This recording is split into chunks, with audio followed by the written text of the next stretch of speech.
पाणी टाकी आहे महा हो बांधलेले आहे महा हो बांधलेले यांचं वाटोळ आहे महा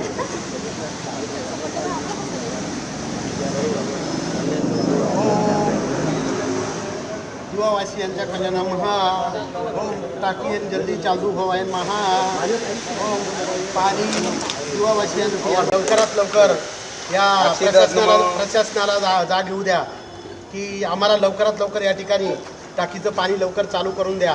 गेली 13 वर्ष झालं या टाक्या अमृतावस्थेत आहेत। ठीक आहे ओम अवक्षयन महा ओम सर्व पितृ अवक्षयन महा। सध्या पितृपक्ष सुरू आहे आणि मी सध्या दिव्यामध्ये आहे आणि दिव्यामध्ये आपण इथे पाहतोय की या ठिकाणी श्राद्ध घातलं जातंय, पण हे श्राद्ध जे आहे हे कोणत्याही व्यक्तीचं श्राद्ध नाही आहे, तर दिव्यामध्ये मागील अनेक वर्षांपासून बंद पडलेल्या पाण्याच्या टाकीचं हे श्राद्ध आहे। गेल्या अनेक वर्षांपासून दिवेकर नागरिक पाण्यासाठी वणवण भटकताना पाहायला मिळतात, मात्र ठाणे महापालिका प्रशासन या दिवेकरांचं पाणी केव्हा देणार याच प्रश्नासाठी शिवसेना उद्धव बाळासाहेब ठाकरे पक्षाकडून हे जे आंदोलन आहे हे पुकारण्यात आलेलं आहे। या ठिकाणी बंद पाण्याच्या टाक्यांचं श्राद्ध घातलं जातंय। नेमकं आंदोलनाची पार्श्वभूमी काय आहे, आंदोलन का करावं लागतंय, यासाठी आपण थेट महिलांकडे चाललोय। का आंदोलन करावं लागतंय, या ठिकाणी पाण्याच्या टाकींचं श्राद्ध घालावं लागतंय, दिवेकरांना पाणी मिळत नाहीये, ठाणे महापालिका प्रशासन यावरती आपल्याला काय उत्तर देत आहे?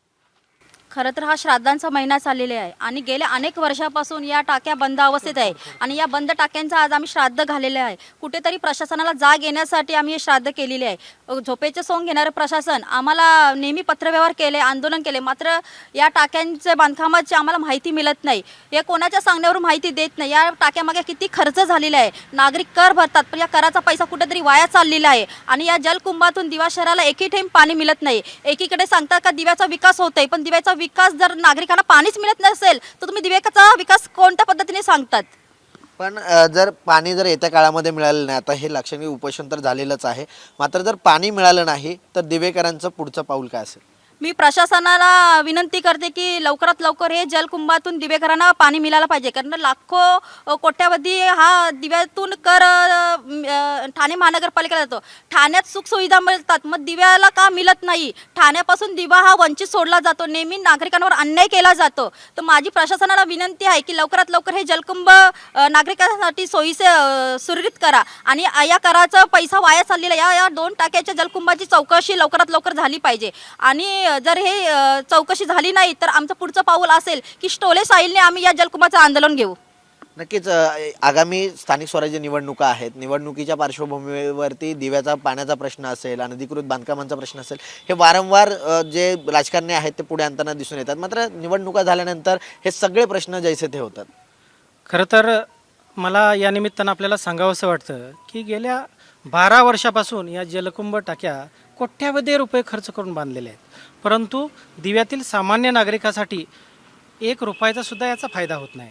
हे तर खरं आपल्या माध्यमातून, पत्रकाराच्या माध्यमातून ही आयुक्त आणि प्रशासनाला आपण सुद्धा दाखवलं पाहिजे की एवढा जनतेच्या करातून आलेला पैसा वाया जातोय आणि लोकप्रतिनिधींसुद्धा यावरती ठोस पावलं उचलली पाहिजे की यासाठी उपाययोजना करा।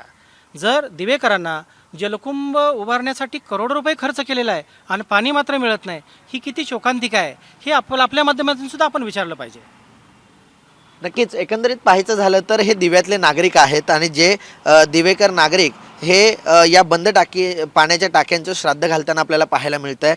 मागील अनेक वर्षांपासून या दिव्यामध्ये पाण्याचा प्रश्न भेडसावतोय आणि याच पाण्याच्या प्रश्नासाठी हे जे फलक आहेत हे घेऊन हा संपूर्ण आंदोलन होताना आपल्याला पाहायला मिळतं आहे। बंद पाणी टाक्यांचे श्राद्ध, बंद पाणी टाकायची शस्त्रक्रिया, आता तरी प्रशासन जागे होणार का, अशा प्रकारचे हे फलक जे आहेत ते घेऊन रस्त्यावर उतरलेले पाहायला मिळत आहेत। त्यामुळे येत्या काळामध्ये या आंदोलनाकडे प्रशासन कशा प्रकारे पाहतंय किंवा या आंदोलनाकडे प्रशासन सकारात्मकरित्या पाहून दिवेकरांचं पाणी लवकर सुरू करतंय का हे पाहणं महत्त्वाचं असणार आहे। व्हिडिओ जर्नलिस्ट सिद्धांत उबाळेसह कुणाल भोईटे, जय महाराष्ट्र न्यूज, दिवा, ठाणे।